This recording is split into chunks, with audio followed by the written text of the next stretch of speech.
Due to recent events, that being the U.S. withdrawal of forces from Afghanistan, I thought it'd be a good time to discuss war and conflict. However, before I begin, I think it's warranted to explain my somewhat recusal from current events. I find such topics to be very politically heated.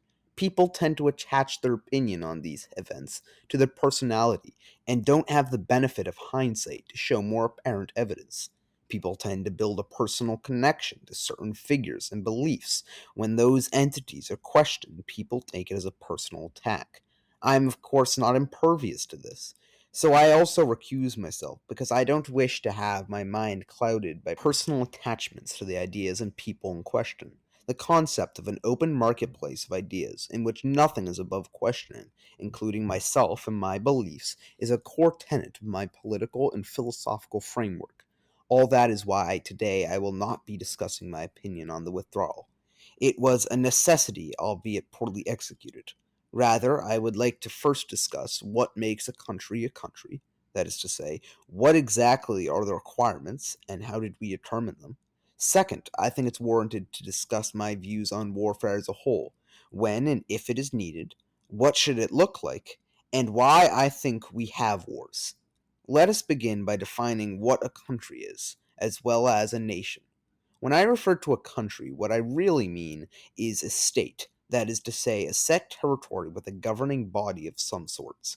I use the term country here simply because the term state can get a little confusing, especially as states can be part of a larger country. So, for the most part today, when I use the term country, I mean a sovereign state. That is a set territory with a governing body that is able to make treaties with other states. Many people also use the term country in place of nation, but I am making a distinction. A nation is a group of people who share commonalities like culture, history, or some other distinct feature.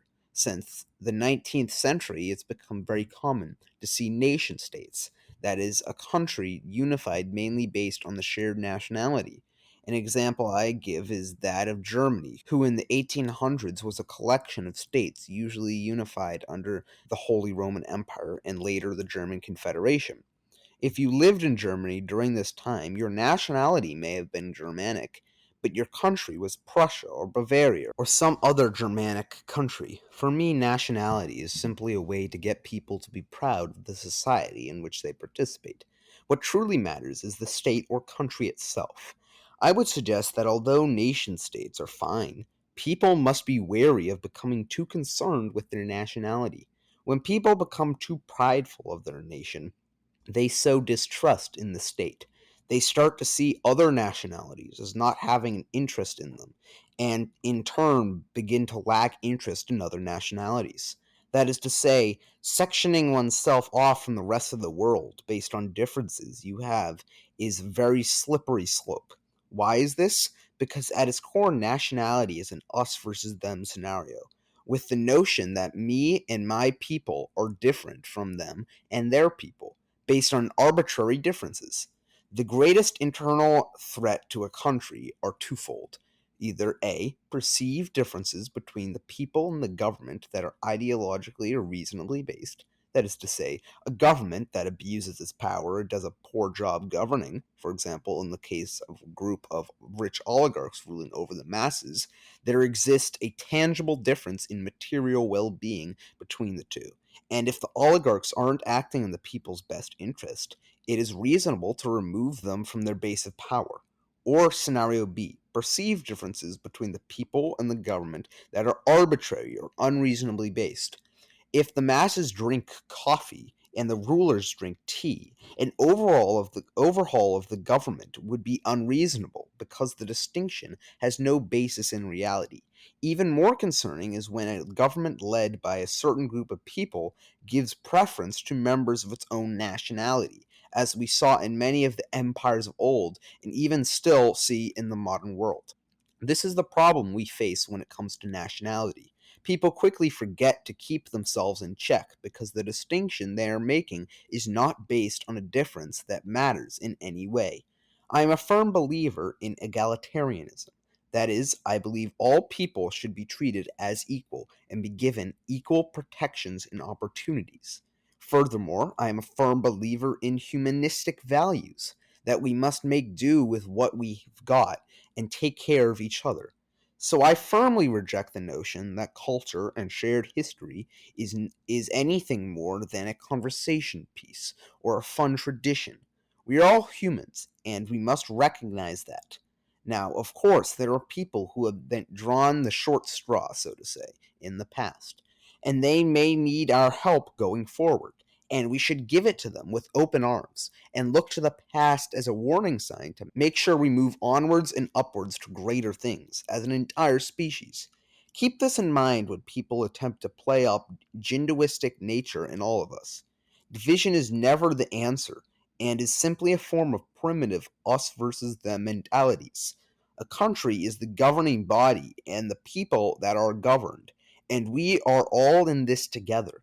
Before we move on to my views on warfare, I would like to briefly mention linguistic ties, which are somewhat different from other characteristics of nationality. At first glance, it might appear that linguistic differences are in fact tangible ones, differences that do in fact exist and affect how we communicate. Not to drop this and then run, but I do consider myself a linguistic homogenist. First, let me make clear that A, I do not want languages to be preserved. I do want languages to be preserved, and B, I don't think English has to be the language we all use. Quite frankly, I don't have enough knowledge in linguistic tendencies to know what the optimal language is, and I very much doubt it is in current use. Rather, all I am suggesting is that language is a mere tool we use to communicate with one another. Difference in language is a pragmatic one, meaning a government who speaks different languages requires translators, which can be quite the hassle. This does not constitute a difference in people, rather a difference in tools used. Building a house with different screws would be annoying, as you would constantly have to change out the drill bit. But I sincerely doubt anyone would say there is a difference between a Phillips head user and a flathead user, outside of which screws they use. To summarize my view, I see language as a tool we use to communicate. I think the end goal is for everyone to use the most optimized tool, and I believe that using different languages right now does not constitute a between variation between people other than the words they use. As I mentioned earlier, I am not in favor of the Afghan war. However, I wouldn't consider myself a pacifist. I believe the government reserves the right to aggress upon or defend from other governments. An obtuse observer and believer in liberal democracy may have noticed that there was no caveat to my statement. I do believe the government can continue an unpopular war. However, I also would say the people can recede their compliance in a war they see as unpopular. Essentially, it's the question, would you support your country even if you think it's wrong? The government is welcome, in my mind, to push that border, as this is, in my opinion, one of the rare instances where the whims of the people could be detrimental to the war effort. However, there is a line in the sand for many people that they are just not willing to cross, and the government may soon find itself with little to no support if they continue to take reckless actions. What I'm saying is that I don't believe as soon as a war becomes unpopular, the government must pull out.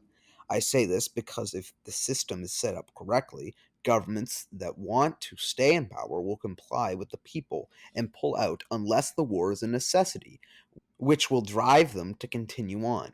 Now, I may receive some criticism from those on the left who lack trust in the government. Rightfully so, if I may add, because it is true that in the current system, there exists massive corruption.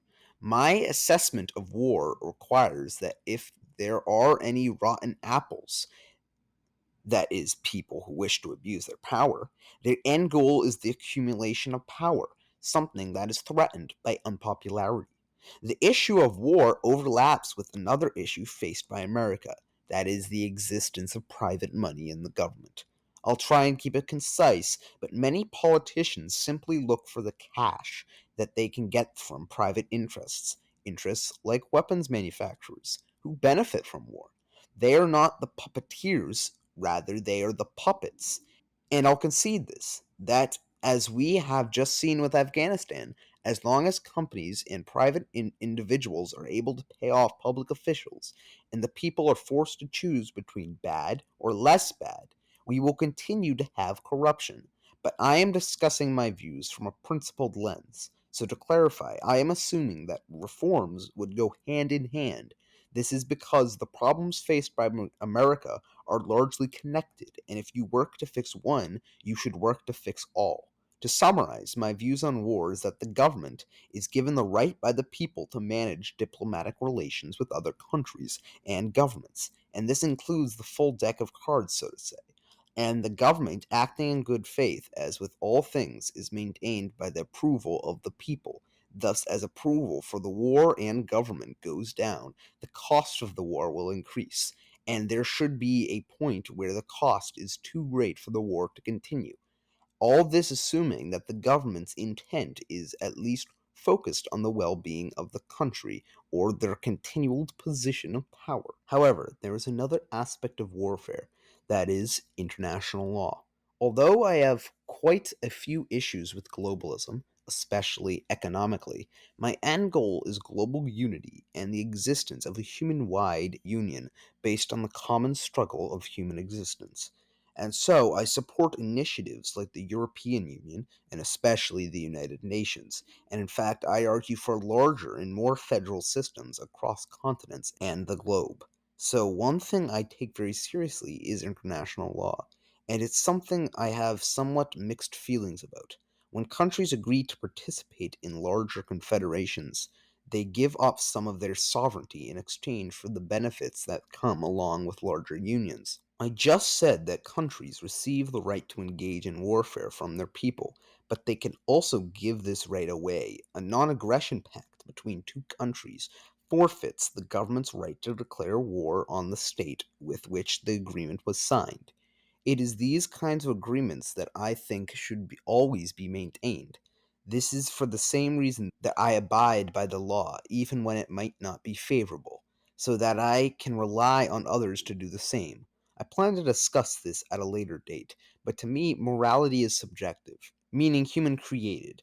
And for me, immoral actions are actions made by people who participate in society that go against the social contract or manipulate the social contract by acting in bad faith.